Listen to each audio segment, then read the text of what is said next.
ഇന്ന് പകലിൽ നമുക്കൊരുമിച്ച് കർത്താവിൻ്റെ സന്നിധിയിലായിരിക്കാൻ ദൈവം നൽകുന്ന നല്ല അവസരത്തിനായി ഭാഗ്യത്തിനായി കർത്താവിനെ സ്തുതിക്കുന്നു, വാഴ്ത്തുന്നു. എബ്രായ ലേഖനം 10-ാം അധ്യായം അതിൻ്റെ 23-ാമത്തെ വാക്യം ബൈബിൾ കൊണ്ടുവന്നിട്ടുള്ള എല്ലാ പ്രിയപ്പെട്ടവരും നിങ്ങളുടെ ബൈബിളുകളെ തുറന്ന്, ഈ വർഷത്തെ നമ്മുടെ തീമായിരുന്നല്ലോ ആ വാക്യം, വളരെ ശബ്ദമുയർത്തി നമുക്ക് ആ വാക്യം വായിക്കാം. എബ്രായ ലേഖനം 10-ാം അധ്യായം അതിൻ്റെ 23-ാമത്തെ വാക്യം ഒരുമിച്ച് ചേർന്ന് വായിക്കാം. പ്രത്യാശയുടെ സ്വീകാര്യം നാം മുറുകെ പിടിച്ചുകൊള്ളുക, വാഗ്ദത്തം ചെയ്തവൻ വിശ്വസ്തനല്ലോ. ഒരിക്കൽ കൂടെ ശബ്ദമുയർത്തി, പ്രത്യാശയുടെ സ്വീകാര്യം നാം മുറുകെ പിടിച്ചുകൊള്ളുക, വാഗ്ദത്തം ചെയ്തവൻ വിശ്വസ്തനല്ലോ. ആ വാഗ്ദത്തം ചെയ്ത വിശ്വസ്തനായ കർത്താവിനെ ഓർത്ത് കരങ്ങളെ ഉയർത്തി, ശബ്ദമുയർത്തി, എത്രത്തോളം ശബ്ദമുയർത്തി സ്തുതിക്കാൻ കഴിയുമോ അത്രയും ശബ്ദമുയർത്തി ആ വിശ്വസ്തതയുടെ വർഷത്തിൽ വിശ്വസ്തനായ കർത്താവിന്റെ കല അനുകൂലമായിരുന്നു വിശ്വസിക്കുന്നവർ ദൈവത്തെ ശക്തിയോടെ സ്തുതിച്ചാണ്. പരിശുദ്ധ പിതാവേ, നല്ല സമയത്തിനായി ഞങ്ങൾ നന്ദി പറയുന്നു. കർത്താവേ, അങ്ങയുടെ വചനത്തിന് മുമ്പാകെ ഞങ്ങൾ സമർപ്പിക്കുന്നു. തുടർന്നുള്ള നിമിഷങ്ങളിൽ പാട്ടുകളിലൂടെ ഞങ്ങളോട് സംസാരിച്ചു കൊണ്ടിരിക്കുകയാണ് കർത്താവേ. തുടർന്നുള്ള നിമിഷങ്ങൾ ദൈവവചനം ശ്രവിക്കായി ഞങ്ങൾ കടന്നു വരുന്നു. അങ്ങയുടെ മഹത്വമേറിയ വചനം ഞങ്ങൾക്ക് കേൾക്കുവാൻ, കർത്താവ് ഞങ്ങളുടെ ജീവിതങ്ങളിൽ ഇടപെടുവാൻ അങ്ങ് ഞങ്ങൾ ഒരുക്കിയായിട്ട് അനുഗ്രഹിച്ചാട്ട്. മഹത്വം അങ്ങേക്ക് യേശുവിൻ നാമത്തിൽ തന്നെ. വായിച്ചതായ വാക്യത്തിലേക്ക് നാം കടന്നു വരുന്നു. പ്രത്യാശയുടെ സ്വീകാര്യം നാം മുറുകെ പിടിച്ചുകൊള്ളുക, വാഗ്ദത്തം ചെയ്തവൻ വിശ്വസ്തനാണ്. വാക്ക് പറഞ്ഞത് മറ്റാരുമല്ല, വാക്ക് പറഞ്ഞത് കർത്താവാണ്. അതുകൊണ്ട് തന്നെ അവൻ അത് നിവർത്തിച്ചു വരുവാൻ വിശ്വസ്തനുമായ കർത്താവാണ്. ഇന്ന് പകലിൽ ആരൊക്കെ വാക്ക് മാറിയാലും, ആരൊക്കെ വാക്കുകൾ പറഞ്ഞാലും, അതൊക്കെ മനുഷ്യൻ പറഞ്ഞ വാക്കുകളാണെങ്കിൽ അതൊക്കെ വെള്ളത്തിൽ വരച്ചതുപോലെ തന്നെ ഉണ്ടായിരിക്കത്തുള്ളൂ. അപ്പൻ മക്കളോട് പറഞ്ഞാലും, ഭാര്യ ഭർത്താവിനോട് പറഞ്ഞാലും, ഭർത്താവ് ഭാര്യയോട് പറഞ്ഞാലും, അപ്പന്മാർ മക്കളോട് പറഞ്ഞാൽ പോലും അതൊക്കെ സാഹചര്യങ്ങൾ മൂലം മാറിപ്പോയേക്കാം. എന്നാൽ ഇന്ന് വരെയും ഒരു മാറ്റവും കൂടാതെ പറഞ്ഞ വാക്കിൽ ഉറച്ചു നിന്നേക്കുന്ന ഒരു വ്യക്തി നസ്രയനായ യേശു മാത്രമാണ്. അത് നിന്റെ വാഗ്ദത്തങ്ങൾ എത്രയുണ്ടെങ്കിലും അതെല്ലാം അവനിൽ ഊവ എന്നാണെങ്കിൽ ഇന്ന് പകൽ നിങ്ങളോട് പറഞ്ഞ ദൈവിക വാഗ്ദത്തങ്ങൾ വിശ്വസ്തനായ ദൈവം നിവർത്തിച്ചു തരുമെന്ന് ഉറപ്പുള്ള വാക്കാരങ്ങളെ ഉയർത്തി കർത്താവിനെ സ്തുതിച്ചാടെ. ഹല്ലേലൂയ. ഒരുപക്ഷെ നമ്മളോട് പറഞ്ഞ ദൈവം പറഞ്ഞ പല വാഗ്ദത്തങ്ങളും പലപ്പോഴും നമ്മൾ മറന്നുപോയി കാണും. ഞാൻ ജനിച്ച ഓർമ്മ വെച്ച നാൾ മുതൽ ഒരു 5 വയസ്സ് അല്ലെങ്കിൽ 6 വയസ്സ് കൂട്ടിക്ക് ഓർമ്മ വെക്കുന്നത് കൂട്ടാനായിട്ട്. ഓർമ്മ വെച്ച 6 വയസ്സ് മുതൽ 20 അല്ലെങ്കിൽ 36 വർഷം വരെ കേട്ട പല ദൂതുകളുണ്ട്. ഈ കഴിഞ്ഞ ആഴ്ചയും എബിൻ പാസ്റ്റർ വന്നപ്പോഴും ദൂത് പറഞ്ഞു. പക്ഷെ അതിൻ്റെ അകത്ത് പലതും മറന്നുപോയി. നമ്മുടെ തലയ്ക്കകത്തോട്ട് ഇമ്പോർട്ടൻ്റ് ആയ ഏതെങ്കിലും ഒന്നേ കയറത്തുള്ളൂ, ബാക്കിയൊക്കെ നമ്മുടെ കയ്യിൽ നിന്ന് മറന്നു പോയിട്ടുണ്ടാകും. അഭിഷിക്തന്മാരിലൂടെ കേൾക്കുന്ന ദൈവിക ശബ്ദങ്ങൾ ദൈവം അവരിലേക്ക് പകർന്ന ദൈവിക ദൂതുകളായി നമ്മളോട് പറയുമ്പോൾ അതിൽ 3/4 പങ്കും, ഒരു 75% മറന്നു പോയിട്ടുണ്ടായിരിക്കും. പക്ഷെ ദൈവം പറഞ്ഞ ഒരു വാക്കിന് പോലും വള്ളിക്കോ പുള്ളിക്കോ മാറ്റമില്ലെങ്കിൽ ഇന്ന് പകൽ വിശ്വസിക്കുന്നവർക്ക് ദൈവത്തിന്റെ മഹത്വം കാണുമെങ്കിൽ ആ എത്രയൊക്കെ കാലപ്പഴക്കം നേരിട്ടതാണെങ്കിലും, എത്രയൊക്കെ വർഷങ്ങൾ കഴിഞ്ഞതാണെങ്കിലും ഇന്ന് പകൽ വിശ്വസിക്കുവാൻ തയ്യാറാണെങ്കിൽ ദൈവത്തിന്റെ മഹത്വം നിനക്ക് വേണ്ടി വെളിപ്പെട്ടു വന്നിരിക്കും. സെക്കര്യാവിനോട് ദൂത് പറഞ്ഞിട്ടുണ്ട്. സെക്കര്യാവേ, നിനക്കൊരു വാഗ്ദത്തമുണ്ടെന്ന്. ആലയത്തിനകത്ത് ശുശ്രൂഷ ചെയ്യുമ്പോഴും ദൈവത്തിന്റെ ദൂതൻ ഇറങ്ങി വന്നിട്ട് അവനോട് ദൂത് പറയുന്നുണ്ട്, സെക്കര്യാവേ, നിനക്ക് വേണ്ടി ദൈവം പ്രവർത്തിക്കാൻ പോകുക. പുറത്ത് ജനം പ്രാർത്ഥിച്ചുകൊണ്ട് നിൽപ്പുണ്ട്, അകത്ത് ശുശ്രൂഷക്കാരൻ അകത്ത് ശുശ്രൂഷിച്ചുകൊണ്ട് നിൽക്കുന്നുണ്ട്. ഇന്ന് പകലിൽ ദൈവത്തിന്റെ സന്നിധി വന്നിരിക്കുന്ന നീ പ്രാർത്ഥിക്കുവാൻ തയ്യാറാണെങ്കിൽ അകത്തളങ്ങൾ ശുശ്രൂഷിക്കുന്നതിനുള്ള ദൂത് നിനക്ക് കൈമാറുവാൻ ദൈവം വിശ്വസ്തനായവനാ. ഒരു പ്രവാചകനെയും അടുത്തു പോകണ്ടെന്നേ, ഒരു പാസ്റ്ററെയും അടുത്തു പോകണ്ട. നീ പ്രാർത്ഥിക്കാൻ തയ്യാറാണെങ്കിൽ, പ്രാർത്ഥന മുറിക്കകത്ത് കയറി നീ പ്രാർത്ഥിക്കുവാൻ തയ്യാറാണെങ്കിൽ സ്വർഗത്തിലെ ദൂതൻ നിന്റെ പ്രാർത്ഥന മുറിക്കകത്ത് ഇറങ്ങി വന്ന് നിന്നെ ക്ഷീണിച്ച ഏത് വിഷയമാണോ, ക്ഷീണിച്ച് തളർന്നിരിക്കുന്ന ഏത് വിഷയമാണോ അതിനകത്തേക്ക് ഇറങ്ങി വന്ന് നിന്റെ ആ വിഷയത്തിന്റെ മേലുള്ള ദൈവിക ദൂത് നിന്നോട് കൈമാറിയിട്ട് നിന്നെ പുറത്തു കൊണ്ടുവരുന്ന കർത്താവിന്റെ കാര്യമാ നിന്നോട് കൂടെയുള്ളത്. സെക്കര്യാവിനോട് ദൂത് പറഞ്ഞു. ദൂത് പറഞ്ഞ ഒരു മനുഷ്യന്റെ ചിന്തയ്ക്ക് വിശ്വസിക്കുവാൻ കഴിയാത്ത ദൂത. പലപ്പോഴും ദൈവിക ശബ്ദം എന്ന് പറയുന്നത് നമ്മുടെ ബുദ്ധിക്കൊത്താത്തതാ. സെക്കര്യാവ് ദൂതൻ പറഞ്ഞു, സെക്കര്യാവേ, നിനക്കൊരു കുഞ്ഞിനെ തരും. ഒരിക്കലും ചിന്തിക്കുവാനോ മാനുഷിക ബുദ്ധിയിൽ ഒരു ലോജിക്കിനും പറ്റാത്ത ഒരു ദൂത് കൈമാറുമ്പോൾ സെക്കര്യാവിൻ്റെ അവത്തളങ്ങളിൽ വിശ്വാസമല്ല വർദ്ധിച്ചത്, അവൻ്റെ ഹൃദയത്തിനകത്ത് ആ വിശ്വാസമാണ് വർദ്ധിച്ചത്. നമുക്കും പലപ്പോഴും ഇതുക ദൂത് പറഞ്ഞു കഴിയുമ്പോൾ അന്നേരം ഗ്ലോറി പറയുമെങ്കിൽ പുറത്തോട്ട് ഇറങ്ങുമ്പോഴത്തേനും അവിശ്വാസത്തിൻ്റെ വാക്കുകളെ നമ്മിൽ നിന്ന് വരത്തുള്ളൂ. ഇന്ന് പകലിൽ എല്ലാ അവിശ്വാസത്തിൻ്റെ വാക്കുകളും എല്ലാ അവിശ്വാസത്തിൻ്റെ ചിന്തകളും മഹനീയം ദൈവസഭ ടെൽഫോർഡിൽ നിന്ന് വിട്ടുമാറട്ടെ. യേശുവിൻ്റെ നാമത്തിൽ എല്ലാ കുടുംബങ്ങളിൽ നിന്നത് വിട്ടുമാറട്ടെ. എല്ലാ അവിശ്വാസത്തിൻ്റെ വാക്കുകൾ, നിരുത്സാഹപ്പെടുത്തുന്ന വാക്കുകൾ, ചലിപ്പിക്കാതെ വേണം ചലിക്കുന്നതിനെ പോലും ചലിപ്പിക്കാത്ത നിലവാരത്തിൽ അവിശ്വാസത്തിന്റെ വാക്കുകൾ പതിതേനെ യേശുവിന്റെ അധികാരമുള്ള നാമത്തിൽ ഇന്ന് പകൽ ഞങ്ങൾ ഒരുമിച്ച് ചേർന്ന് അതിനെ ബ്രേക്ക് ചെയ്യുക. ദേശത്ത് പാർപ്പിക്കലെന്നത് ശത്രു വിധി എഴുതുമ്പോഴും അതിനെ നോക്കി ആത്മാവിൽ പതയണം, ഞാൻ ദേശത്ത് പാർത്തു വിശ്വസ്തത ആചരിക്കുമെന്ന് ദൂത് പറഞ്ഞു. ദൂത് കേട്ടപ്പോഴത്തേനും അവിശ്വാസത്തിന്റെ വാക്കുകൾ പറഞ്ഞു. കർത്താവ് പറഞ്ഞു, മിണ്ടാതിരിയടാ, ഇനി നിന്റെ വായ് ചലിക്കരുത്. കാരണം വിശ്വാസമുള്ള ഒരെണ്ണം അപ്പുറത്തു നിന്ന് പുറത്തു നിന്ന് പ്രാർത്ഥിക്കുന്നുണ്ട്. ദൈവം എന്നോട് സംസാരിക്കും. ഇന്ന് പകൽ ദൈവപ്രവൃത്തി നടക്കണമെന്ന് പറഞ്ഞ് പ്രാർത്ഥിക്കുന്ന ഒരു കൂട്ടം സഭയ്ക്ക് പുറത്തു നിന്ന് പ്രാർത്ഥിക്കുന്നുണ്ട്. അവരുടെയും കൂടെ വിശ്വാസം നീ കടത്തി കളയും. അതുകൊണ്ട് നിന്റെ വായ് ഇന്ന് പകൽ അടയട്ടെ. അടച്ചു. പുറത്ത് അങ്ങോട്ട് പോയപ്പോഴും ഗ്ലോറി സ്തോത്രം പറഞ്ഞോണ്ടാ തുള്ളിച്ചാടി പോയിക്കോട്ടെ. പക്ഷെ ചർച്ചിനകത്തുനിന്ന് വെളി വരുമ്പോ ഇപ്പൊ മിണ്ടാൻ വയ്യ. ഇന്ന് പകലിൽ ആരാധനയ്ക്ക് വന്നിട്ട് വായ മൂടിക്കെട്ടിയിട്ട് മൗനമായിട്ട് പോകുവാനല്ല നിന്നെ വിളിച്ചത്. ആരാധന നിന്റെ വായ് വിസ്താരത്തിൽ തുറക്ക, എന്നാൽ ഞാൻ അതിനെ നിറയ്ക്കുമെന്ന് ദൈവത്തിന്റെ വചനമാണെങ്കിൽ ഇന്ന് പകൽ വായ് മൂടിക്കെട്ടിയിട്ട് മരിച്ചവനെ പോലെ പുറത്തു പോകാനല്ല, ആത്മാവിൽ അഭിഷേകം പ്രാപിച്ച് ശക്തി പ്രാപിച്ച് ഇന്ന് പകൽ പുറത്തു പോകട്ടെ. പുറത്തു വന്നപ്പോൾ ഇപ്പോൾ സംസാരിക്കാൻ വയ്യ. അങ്ങോട്ട് പോയപ്പോൾ ഭയങ്കര നമ്മുടെ ഭാഷ പറഞ്ഞ ഞാനിന്ന് പോയിട്ട് വരുവാ, ശുശ്രൂഷയുണ്ട്, പ്രാർത്ഥിക്കണേ, ദൈവസഭ പ്രാർത്ഥിക്കണേ എന്നൊക്കെ പറഞ്ഞിട്ടായിരിക്കും പുള്ളി അകത്തോട്ട് നമ്മുടെ ഭാഷയിലൊന്ന് പറഞ്ഞതാണേ. സോറി, ഇന്ന് നമുക്ക് മീറ്റിംഗ് ഉണ്ട്, പ്രാർത്ഥിക്കണം, ഞാൻ എന്ന് ശുശ്രൂഷിക്കാൻ പോവുക എന്നൊക്കെ പറഞ്ഞ് 10 ആളെയും കൂടെ വേണമെങ്കിൽ പാറാച്ച പറഞ്ഞു കാണുമായിരിക്കാം. ഞാൻ എൻ്റെ ഭാവന അങ്ങ് പറഞ്ഞ, നമുക്ക് നമ്മുടെ ഭാവനയിൽ കാണാമല്ലോ. അകത്തോട്ട് സന്തോഷത്തോടെ ശുശ്രൂഷിക്കാൻ പോയവൻ പുറത്തോട്ട് വരുമ്പോൾ ഇപ്പം എങ്ങനെ ഉണ്ടായിരുന്നു ശുശ്രൂഷ എന്ന് ചോദിച്ചാൽ പറയാൻ മേല. എന്നാ അടച്ചു വെച്ചിരിക്കുക, അവിശ്വാസത്തിൻ്റെ വായ അടച്ചു വെച്ചിരിക്കുക. ഇന്ന് പകലിൽ അവിശ്വാസത്തിൻ്റെ വായകൾ അടഞ്ഞു വിശ്വാസത്തിൻ്റെ വായകളെ തുറക്കുന്നവരായി ദൈവസഭ മാറട്ടെ. നോക്കിക്കേ, പുറത്തോട്ട് വന്നു, ഒന്നും മിണ്ടാൻ വയ്യ. പക്ഷെ ദൈവത്തിൻ്റെ സമയമായപ്പോൾ വാഗ്ദത്തത്തെ ഗർഭത്തിനകത്തേക്ക് കൊടുത്തിട്ട് കർത്താവ് അതിനെ വിശ്വസ്തനായി ആ നാളുകൾ കഴിഞ്ഞ്, താങ്ക് യു മോളെ, ആ നാളുകൾ കഴിഞ്ഞിട്ട് അവൻ്റെ ഭാര്യ എലിസബത്ത് ഗർഭം ധരിച്ചു. വാഗ്ദത്തം പറഞ്ഞ കർത്താവ് വിശ്വസ്തനാണെങ്കിൽ നിന്റെ ശുശ്രൂഷ വേളിയിൽ കൊണ്ടുവരുമെന്ന് കർത്താവ് നിന്നോട് ദൂത് പറഞ്ഞിട്ടുണ്ടെങ്കിൽ നിന്നെ നടത്തുമെന്ന് കർത്താവ് ദൂത് പറഞ്ഞിട്ടുണ്ട്. നീ കുടുംബമായി ദേശത്ത് പാർത്ത് വിശ്വസ്തത ആചരിക്കുമെന്ന് കർത്താവ് പറഞ്ഞിട്ടുണ്ടെങ്കിൽ അതിനെ പുറത്തു കൊണ്ടുവരുവാൻ വിശ്വസ്തനായ ഒരുവന്റെ പേര് നാസറേയ യേശു. എലിസബത്ത് ഗർഭം ധരിച്ചു. അന്നേരവും പുള്ളി മൗന. മോനേത്താർത്തോട്ട് വാക്യങ്ങളിട്ടെ, മൗനമാ. പക്ഷേ അപ്പൻ്റെ അടുത്ത് ചെന്നേച്ച് അവർ ചോദിക്കുന്നൊരു ചോദ്യമുണ്ട്, ഇവൻ്റെ പേരെന്നാ വിളിക്കണം? ദൈവിക ദൂത് നിൻ്റെ ഭാര്യ ഗർഭം ധരിക്കും. അവിടെ ഗർഭം ധരിച്ച ഇവിടെ ഇപ്പുറത്തൊരു വിടുതലുമില്ല. ദൂത് പറഞ്ഞു, ദൈവം ദൂത് പറഞ്ഞു, കറക്റ്റാ. ദൈവശബ്ദം കേട്ടു. പക്ഷേ നമ്മുടെ ജീവിതത്തിനകത്ത് ഇതുപോലെയൊക്കെ തന്നെയല്ലേ സംഭവിക്കുന്നത്? ഒരു വിടുതൽ നടക്കുമ്പോൾ അപ്പുറത്ത് വേറൊരെണ്ണം കെട്ടിപ്പൂട്ടി വെച്ചിരിക്കും. നിങ്ങൾ എൻ്റെ കൂടെ ഉണ്ടെന്ന് വിശ്വസിക്കുന്നു. ഒരു വിടുതൽ കാണട്ടെ കർത്താവേ, ഇന്ന് പകലിൽ ഞങ്ങളുടെ ഇന്ന പ്രശ്നത്തിൻ്റെ മേൽ വിടുതൽ നടക്കട്ടെ എന്ന് പറഞ്ഞ് പ്രാർത്ഥിച്ച് നെടുമ്പാട് വീണ് ഉപവാസം എടുത്ത് ആ പ്രശ്നത്തിൻ്റെ മേൽ വിടുതൽ നടക്കും. അതിൻ്റെ അപ്പുറത്ത് ഫ്രീ ആയി കിടന്ന ഒരെണ്ണം കെട്ടിനകത്തും പെടും. ഇന്ന് പകലിൽ എന്നെ കേൾക്കുന്ന ദൈവജനത്തോട് അങ്ങനെ നിങ്ങളുടെ ജീവിതത്തിനകത്ത് സംഭവിക്കുന്നുണ്ടെങ്കിൽ അവിശ്വാസത്തിൻ്റെ വാക്കുകളെ ഒന്ന് താഴ്ത്തി വെച്ചിട്ട് ദൈവത്തിൽ ഒന്ന് കാലുകൾ എടുത്ത് വെച്ച് അടിയുറച്ച് നിൽക്കുവാൻ. മറിയയുടെ വന്ദനം എലിസബത്ത് കേട്ടപ്പോൾ അവളുടെ പിള്ള ഗർഭത്തെ തുള്ളി. എലിസബത്ത് പരിശുദ്ധാത്മാവ് നിറഞ്ഞവളായി. മറിയ ചിലതിൻ്റെയൊക്കെ വന്ദനം കേട്ട ഞാൻ ഉള്ള പിള്ളയും കൂടെ ചത്തു. ഈ ചർച്ചയിൽ നിന്ന് വെളിയിലിറങ്ങുന്നവൻ്റെ ശബ്ദം കേട്ട ചിലതിൻ്റെ അകത്തളങ്ങളിൽ ആത്മാവിൽ ചിലത് ജനിക്കുന്ന ദിവസങ്ങളാക്കി മാറണം. അതിനുള്ളൊരു അഭിഷേകം ഈ ദിവസങ്ങളിൽ പകർന്നിട്ടേ ദേശത്ത് പ്രവർത്തിക്കാൻ നിൽക്കാവൂ.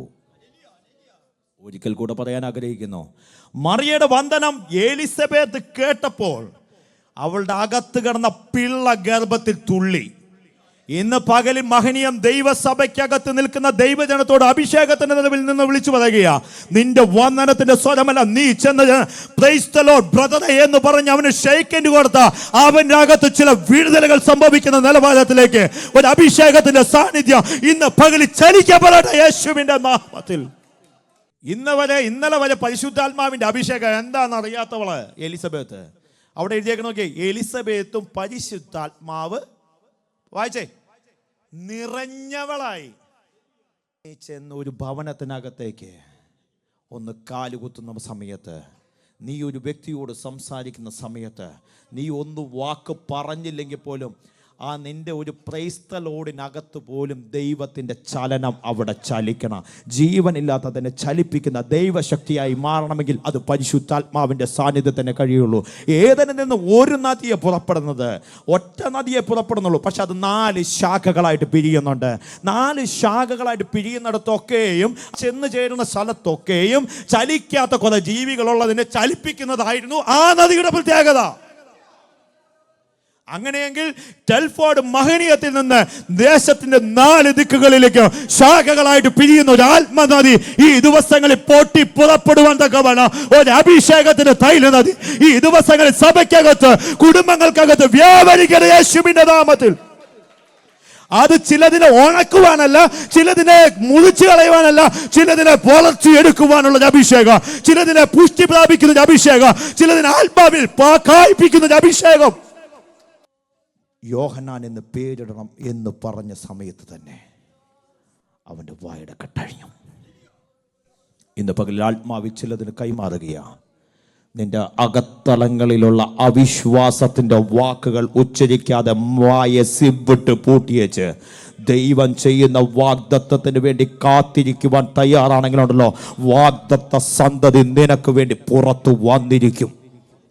ദൈവം പറയുന്ന വാക്കുകൾ വിശ്വസിക്കുവാൻ അല്പം പോലും സാധ്യത നിന്റെ മുമ്പിൽ കണ്ടില്ലെങ്കിലും ആ വാഗ്ദത്തത്തെ മുറുകെ പിടിച്ച് ആ വാഗ്ദത്തത്തിനൊപ്പം ചേർന്ന് നിന്ന് പറഞ്ഞ കർത്താവിനോട് ചേർന്ന് നിന്ന് യാത്ര ചെയ്യുവാൻ തയ്യാറാണെങ്കിലുണ്ടല്ലോ, നിനക്ക് വേണ്ടി സ്വർഗം ഇറങ്ങി വന്ന് ആ ദിവസം വൈകുകയില്ല, അതിനു മുമ്പും സംഭവിക്കത്തില്ല. ആ വാഗ്ദത്തം നിറവേറേണ്ട സമയത്ത് ആ വാഗ്ദത്തം പുറത്തു വന്നിരിക്കും. അത് മരിച്ചിട്ടല്ല വരിക, ജീവനോടെ അത് നിന്റെ മഹത്വം കണ്ടിരിക്കും. പ്രത്യാശയുടെ സ്വീകാര്യം മുറുക്കെ പിടിച്ചോളുക. വാഗ്ദത്തം ചെയ്ത കർത്താവ് വിശ്വസ്തന. വാഗ്ദത്തം ചെയ്ത കർത്താവ് വിശ്വസ്തന. ഒരു കാര്യം കൂടെ പറഞ്ഞു നിർത്താൻ പോകുക. യോസഫിന്റെ ചെറുപ്രായത്തിലാ അവന്റെ സ്വപ്നം കണ്ടത്. നീണ്ട 17 വർഷങ്ങൾ അവന്റെ ജീവിതത്തിനകത്ത് ഇരുണ്ട കാലഘട്ടങ്ങളിലാ. 2 സ്വപ്നം കണ്ടുള്ളൂ. അതോടെ അവന്റെ ജീവിതം അസ്തമിച്ചു. നമ്മുടെ ഭാഷയെ പറഞ്ഞ നമ്മൾ പിന്നെ പറയും, കർത്താവേ എനിക്ക് ഒരു ദർശനവും വേണ്ട, ഒരു പാട്ടും വേണ്ട, ഒരു പുസ്തകവും വേണ്ട, ഞാൻ എൻ്റെ വഴിക്ക് ഒരാവശ്യമില്ലാതിരുന്ന ഞാനാ. പ്രാർത്ഥിക്കണമെന്ന് അപ്പനും അമ്മയും പഠിപ്പിച്ചതുകൊണ്ട് പ്രാർത്ഥിച്ചു. ബൈബിൾ വായിക്കണമെന്ന് നിർബന്ധമുള്ളതുകൊണ്ട് ബൈബിൾ വായിച്ചു. ദാണ്ട കിടക്കുന്ന ഒരു സ്വപ്നം ചെന്ന് സഹോദരന്മാരോട് പറഞ്ഞപ്പം അവന്മാർക്ക് അന്നത്തോടുകൂടി ചവിട്ടി പുറങ്കാലിന് വെളിത്തള്ളി. ഇന്ന് വരെ അമ്മമാരുടെ കൂട്ടത്തിൽ എന്നെ കൂട്ടിയിട്ടുമില്ല. എന്നാൽ അതോടെ കഴിഞ്ഞെന്നും വിചാരിച്ചിരിക്കുമ്പോൾ അടുത്ത സ്വപ്നം കണ്ടപ്പോൾ അപ്പനും അമ്മയും കൂടെ ശരിയായി.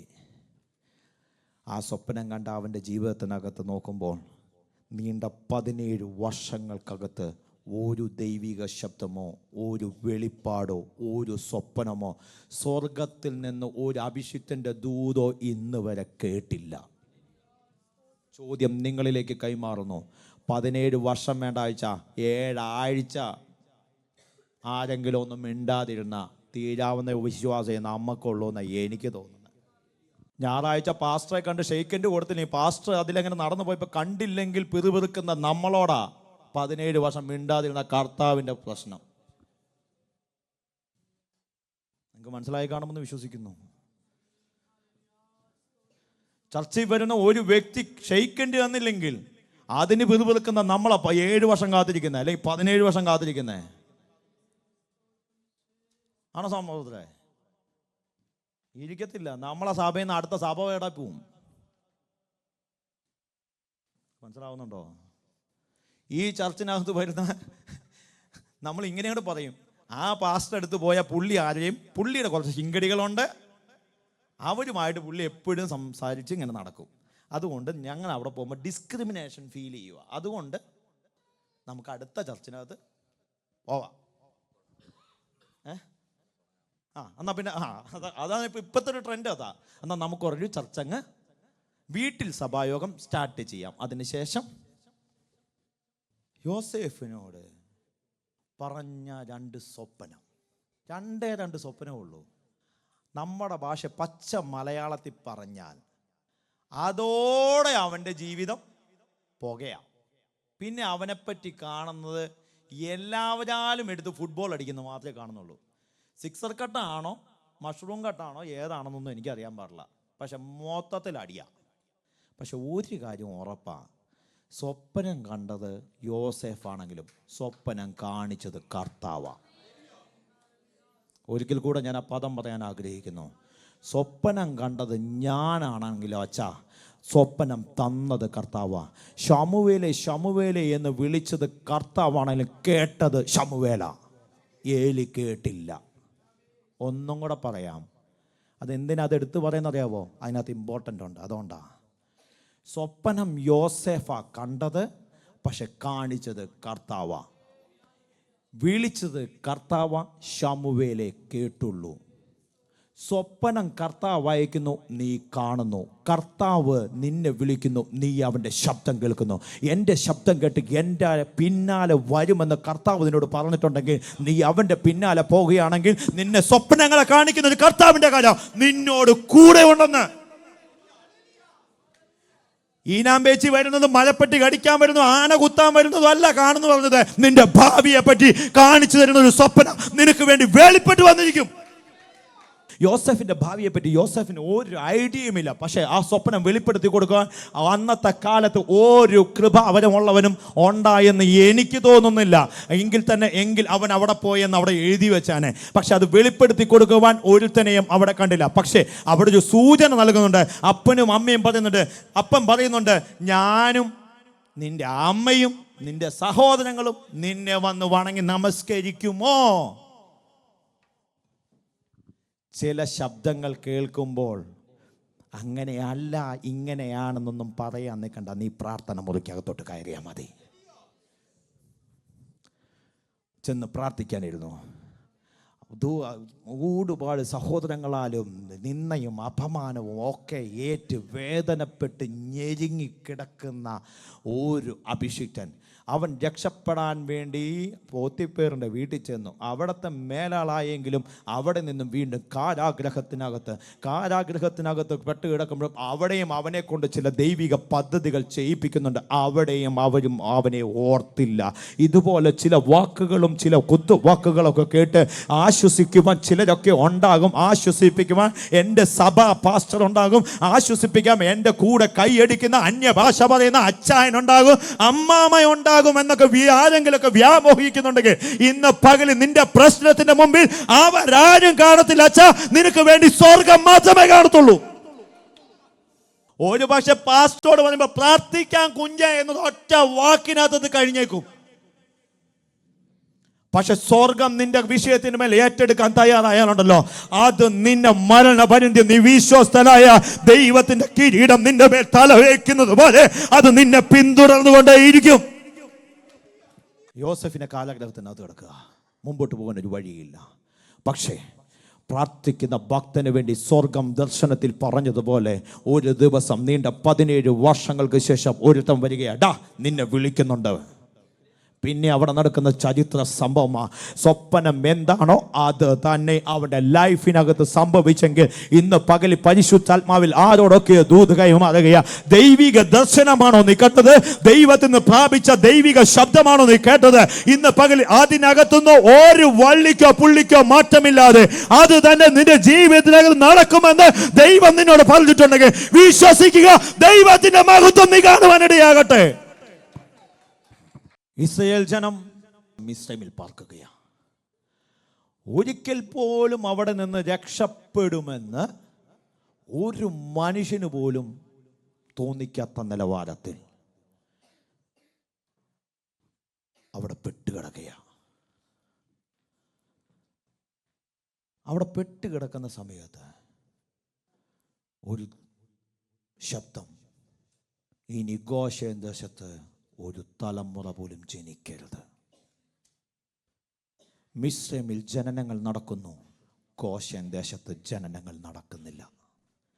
ചില ദേശാധിപതി ശക്തികൾ എഴുന്നേൽക്കുമ്പോൾ ദൈവജനം ആത്മഭാരത്തോടെ പ്രാർത്ഥിക്കാൻ തയ്യാറാണെങ്കിൽ ദേശാധിപതിയുടെ ശക്തിയെ ജയിക്കുന്ന ഒരു അഭിഷേകം നിന്റെ മേൽ തലമേൽ പകർന്നിട്ട് ചില വാഗ്ദത്ത സന്തതികളെ കർത്താവ് വേളിയിൽ കൊണ്ടുവരും. ഗോശേൻ ദേശത്ത് വാഗ്ദത്തം ജനിക്കുന്നില്ല, കാരണം അവിടുത്തെ ആൺ തലമുറകളെല്ലാം കൊന്നുകൊണ്ടിരിക്കുകയാണ്. പക്ഷെ മിസ്രൈമിൽ ജനനങ്ങൾ നടക്കുന്നുണ്ട്. വാഗ്ദത്തം ഉള്ളതിനെതിരെ പോരാട്ടമുള്ള വെച്ചാൽ എന്നും പ്രാർത്ഥനയ്ക്കും ആരാധനയ്ക്കും കൂട്ടായ്മയ്ക്കും കൈയടിക്കാനും ആരാധിക്കാനും ദൈവസന്നിധിയിൽ വീഴുന്നതിന് പോരാട്ടമുള്ളത്, അല്ലാത്തതിനൊന്നും ഒരു പോരാട്ടം ഉണ്ടാകത്തില്ലെന്ന്. നീ വാഗ്ദത്തത്തിന്റെ അകത്താണോ നിനക്കുള്ള പോരാട്ടമുള്ളത്? കാരണം നിന്റെ ഭാവിയെ തകർക്കാനാ, നിന്റെ ഭാവിക്കെതിരെ പോരാട്ടമുള്ളത്. ഇന്ന് പകൽ ആത്മാവിൽ വിളിച്ചു പറയാൻ, വാഗ്ദത്തം നിന്റെ തലമേലുണ്ടോ, നിനക്ക് പോരാട്ടം ഉണ്ടായിരിക്കാം. നീ ആ പോരാട്ടത്തെ ജയിച്ചാലേ ഏറ്റവും ശുഭഭാവി നിനക്ക് നേടുവാൻ കഴിയത്തുള്ളൂ. അപ്പൊ ചിലർ പറയുന്നതായിരിക്കും, എനിക്ക് ഒരു വാഗ്ദത്വം ഇല്ലാച്ചാ. ഇന്ന് പകൽ നീ ആരോഗ്യത്തോടെ ഈ മൂക്കിൽ നിന്ന് ശ്വാസം വിടുന്നുണ്ടെങ്കിൽ അത് ദൈവത്തിന്റെ വാഗ്ദത്തമാ. ഒരു സന്തതി പോലും ജനിക്കത്തില്ലെന്ന് വിധി പറഞ്ഞെടുത്തെന്ന് മോശ എന്നൊരു പ്രവാചകനെ കർത്താവ് എഴുന്നേൽപ്പിക്കുന്നു. ഫറവോന്റെ പുത്രിയുടെ മകനായിട്ടാണ് മിസ്രൈമിൽ ജനിച്ചത്, വളർന്നത്, അവൻ്റെ എല്ലാ കാര്യങ്ങളും ക്രമീകരിച്ചത്.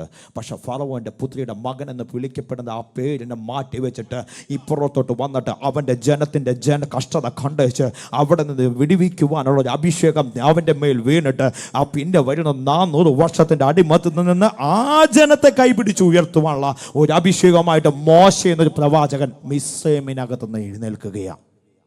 ചോദ്യം, മിസ്രൈമിൽ മോശ വളരാൻ സാധ്യതയുണ്ടോ അച്ഛാ?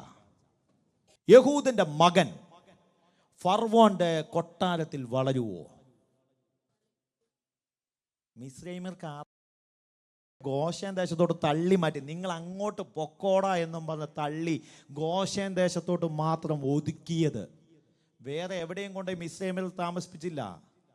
അങ്ങനെ ബൈബിളിൽ കണ്ടിട്ടില്ല. മിസ്രൈമിൽ താമസിപ്പിച്ചത് ഗോശേൻ ദേശത്തോട്. നിങ്ങൾ ആടുമാടുകളൊക്കെ വളർത്തുന്നോണ്ട് നിങ്ങൾ ഗോശേൻ ദേശത്ത് പാർത്തോടാ എന്നും പറഞ്ഞ് അവന്മാർക്ക് അവിടെ മാത്രം കൽപ്പിച്ചു കൊടുത്തേക്കുക. ഇപ്പൊ നമ്മുടെ ഭാഷയെ പറഞ്ഞ ടെൽഫോഡ് നിങ്ങൾ പരന്നോ, വേറെ എവിടോട്ടും അതിൻ്റെ അതിർ വരെ പൊട്ടിക്കണമെങ്കിൽ ചില വാഗ്ദത്തങ്ങളിലേക്ക് കയറിയിട്ട് ആ വാഗ്ദത്ത സന്ധികൾ പുറത്തു വരട്ടെ. ഇന്ന് പകലിൽ നോക്കിക്കേ, മോശ എന്നൊരു പ്രവാചകൻ എഴുന്നേൽപ്പിച്ചു. അവന് ഞാൻ സ്വാഭാവികമായിട്ടും ചോദിക്കട്ടെ, ചോറ് കഴിച്ചത് എവിടെന്നാ? ഫറവോന്റെ കൊട്ടാരത്തിൽ നിന്ന്. ചെറുപ്പത്തിൽ വളർന്നത് എവിടെയാ? ഗോശേൻ ദേശത്ത്. ഓർമ്മ വെച്ചപ്പോ കളിച്ചതും വളർന്നതും പുട്ടടിച്ചതും മുഴുവൻ എവിടെയാ? പറഞ്ഞേ, മിസ്രൈമിന്റെ അടിമത്തത്തിനകത്ത്, മിസ്രൈമിലെ ഫറവോന്റെ അകത്ത്. കൂർ എവിടെയായിരിക്കണം? പറ, കൂർ എവിടെയായിരിക്കണം? അല്പമെങ്കിലും സ്നേഹം അവന്റെ അകത്തളങ്ങളിൽ ഉണ്ടെങ്കിൽ എവിടെയായിരിക്കണം? ഫറവോന്റെ അകത്തായിരിക്കണം. ഫറവോനോട് മിസ്രൈം സൈന്യത്തോടായിരിക്കണം. പക്ഷെ പുള്ളി പുറത്തോട്ട് വന്നപ്പോഴത്തേന് കൊന്നതാരെയാ? ഇനി നിങ്ങൾ പറ, ഇതെന്താ ഇങ്ങനെ നടക്കുന്നത്? അതങ്ങനെ നടക്കൂല അച്ഛാ. കാരണം നിന്നെ വിളിച്ച ശുശ്രൂഷ ഏതാന്ന് നിനക്കറിയില്ലെങ്കിലും കർത്താവിന് നന്നായി അറിയാം. നിന്നെ വിളിച്ചത് എന്തിനാ? ചിലതിനെ പൊളിക്കുവാനാണെങ്കിൽ ആ പൊളിക്കുവാനുള്ള ഒരു അഭിഷേകം നിന്റെ മേൽ തലമേൽ പകർന്നിട്ടുണ്ട്. ചിലതിനെ പണിതെടുക്കുവാനാണെങ്കിൽ അതിൻ്റെ ഒരു അഭിഷേകവുമായിട്ട് നിന്നെ ഇവിടെ എത്തിയത്. അതുകൊണ്ട് നീ ചോദിക്കേണ്ട, കർത്താവ് എന്താ ഇങ്ങനെയെന്ന്? എൻ്റെ ലൈഫിനകത്ത്, എൻ്റെ കുടുംബ ജീവിതത്തിനകത്ത്, എൻ്റെ കുഞ്ഞുങ്ങളുടെ ജീവിതത്തിനകത്ത് എന്തുകൊണ്ടാ കർത്താവ് ഇങ്ങനെയെന്ന് നിലവിളിക്കുന്നുണ്ടെങ്കിൽ ഇന്ന് പകൽ ആത്മാവിൽ നീ പ്രാർത്ഥന മുറിക്കകത്തോട്ട് കയറിയിട്ട് പറയണം, കർത്താവേ, എൻ്റെ വാഗ്ദത്തം എൻ്റെ തലമുറകളുടെ മേലോ എൻ്റെ കുടുംബത്തിന് മേലും വെളിപ്പെടുന്ന ഒരു ദിവസമുണ്ട്. അതിനുവേണ്ടി ഞാൻ വെയിറ്റ് ചെയ്യുകയാണ്.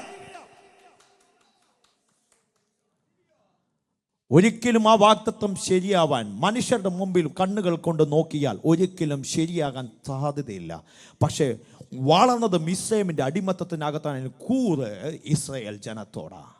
നോക്കിക്കേ, അവൻ്റെ സ്നേഹം ഇസ്രായേൽ ജനത്തോട് കൊണ്ടുവന്ന് അവിടെ നിന്ന് ഒരുത്തൻ 400 വർഷത്തെ എപ്പിസോഡിനെ പൊട്ടിച്ച് കളഞ്ഞിട്ട് ഒരധ്യായം തിരുത്തി കുറിക്കുകയാ, പുറപ്പെടുകയാ മിസ്രയീമിൽ നിന്ന് അവൻ കാണിക്കുന്ന കനാൻ ദേശത്തേക്ക്. ഇന്ന് പകലിൽ ആത്മാവിൽ ദൂതുകരമാണ്. ഇന്നലകളിൽ ഫറവോനിയ ശക്തിക്കകത്ത് 400 വർഷത്തിൻ്റെ പാരമ്പര്യം എനിക്ക് പറവാനുണ്ടെങ്കിലും ഒന്ന് ഞാൻ വിശ്വസിക്കുന്നു, ദൈവം എനിക്ക് കാണിച്ചു തന്ന വാഗ്ദത്ത ഭൂമി കാനാനാണെന്ന് എനിക്ക് മനസ്സിലായിട്ടുണ്ടെങ്കിൽ ഈ മിസ്രയീമിലെ നന്മയെ നോക്കാതെ ഗണ്യമാക്കാതെ ആ കാനാനെ ലക്ഷ്യമാക്കി യാത്ര തിരിക്കാൻ തയ്യാറാണെങ്കിൽ നിന്റെ പേര് വിശ്വാസി.